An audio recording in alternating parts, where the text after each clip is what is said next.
Selamat pagi, Shalom Bapak Ibu yang terkasih di dalam Tuhan Yesus Kristus.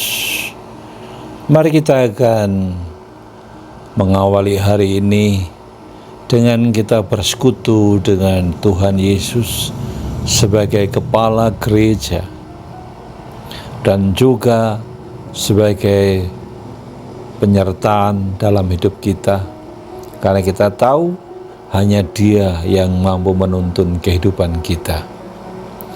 Renungan kita pagi hari ini diberikan tema menderita bagi Kristus.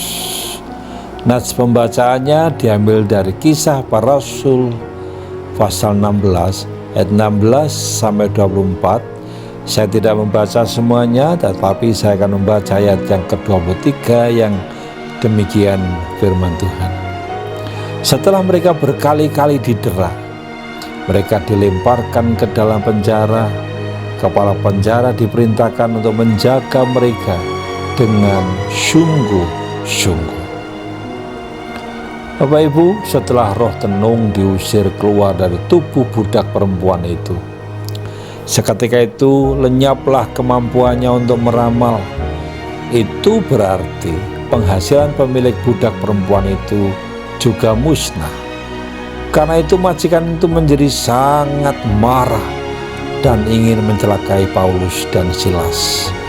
Dengan tipu muslihatnya ia berhasil menghasut orang banyak dan menuduh Paulus dan Silas dengan dua tuduhan.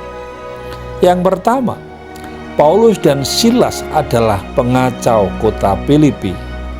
Yang kedua, keduanya mengajarkan adat istiadat yang tidak boleh diterima oleh mereka sebagai orang Romawi.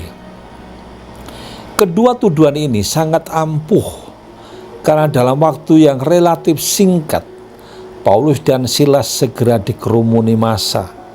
Tidak lama setelah itu datang para pembesar yang menyuruh orang-orang untuk mengoyakkan baju Paulus dan Silas untuk didera. Ini adalah penyiksaan dan penderitaan yang dialami. Paulus dan Silas dikenakan sebagai orang yang bertindak kriminal. Lebih sedih lagi, mereka dipasung dalam penjara. Dari cara Paulus dan Silas ditempatkan di penjara, mereka betul-betul dianggap sebagai kriminal kelas kakap. Segala penderitaan yang dialami Paulus dan Silas diceritakan di dalam 1 Tesalonika pasal 2 ayat yang kedua.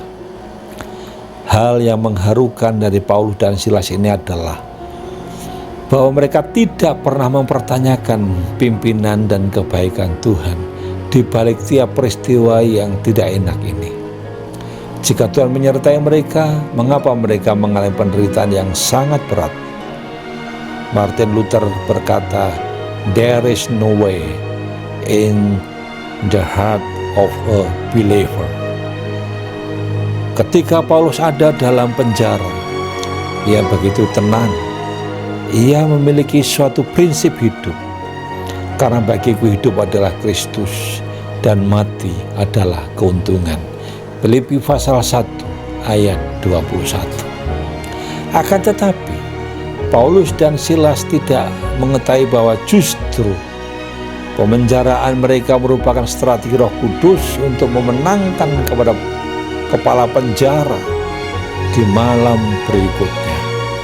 Paulus yakin bahwa Allah bekerja di dalam segala sesuatu untuk mendatangkan kebaikan bagi setiap orang yang mengasihi Dia. Roma 8 ayat 28. Dalam menghadapi masalah, adakah kita tetap yakin bahwa kuasa Allah jauh lebih besar dari segala masalah dan bahwa Ia peduli pada kita? Mari kita memohon kepada Tuhan agar kita diberi ketaatan mutlak terhadap rencana Bapa di surga. Kita percaya bahwa Allah bekerja dalam segala sesuatu untuk mendatangkan kebaikan bagi kita yang mengasihinya. Maka itu, mari kita mulai membenahi diri agar hidup kita tetap siap mengalami apapun juga.